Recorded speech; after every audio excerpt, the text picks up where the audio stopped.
I'll simplify it one step further, and this is the one slide I put up whenever I speak, regardless of what I'm talking about. Social media is like real life. We all had lunch out there, a lovely lunch, we're all talking to each other. Now some of you knew each other and you went up to talk to some people, some you didn't, and you went to actually follow the conversation.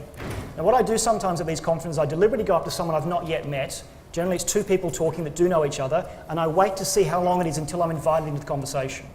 Sometimes it's 7 minutes, sometimes it's 7 seconds, depending on what it is. And one time it was 7 minutes. It took me 7 minutes to listen to what they were saying, to have something useful to add until they let me into the conversation.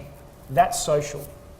The problem is, when we're in our marketing mode, we want to get a message out there. We want everyone to know how wonderful our product is. Well, because social is like real life, you have to wait until you have something of value to add. The contrast would be if I was out there having lunch and Neville came up to me and said, Social Bakers is amazing, you've got to buy this product. I would tell Neville to go away, because that would be advertising. Part of the problem is, because marketers don't play with the social tools maybe as much as we do, they don't get into that mindset. Now when Twitter came out in 2006, 2007, I thought it was the biggest waste of time. I signed up, luckily I got @AndrewGrill because I was in there early, and over time I learned how to use it.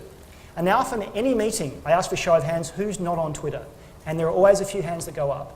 And the way to get people across the line to join are two things. First of all, brand protection. If you have an unusual name, your Twitter name may still be available and you should grab it. The second important reason is you need to know how it works, how the language evolves, how people use the device, and then you won't be sending out marketing messages because you realise that it's a conversation. Why I deliberately started my intro with I've been online since 83, is I've been playing with this stuff for a long time trying to break it. When Foursquare came out, I played with it. I was at one stage, I had 93 mareships. I was actually gaming Foursquare to see how I could break it.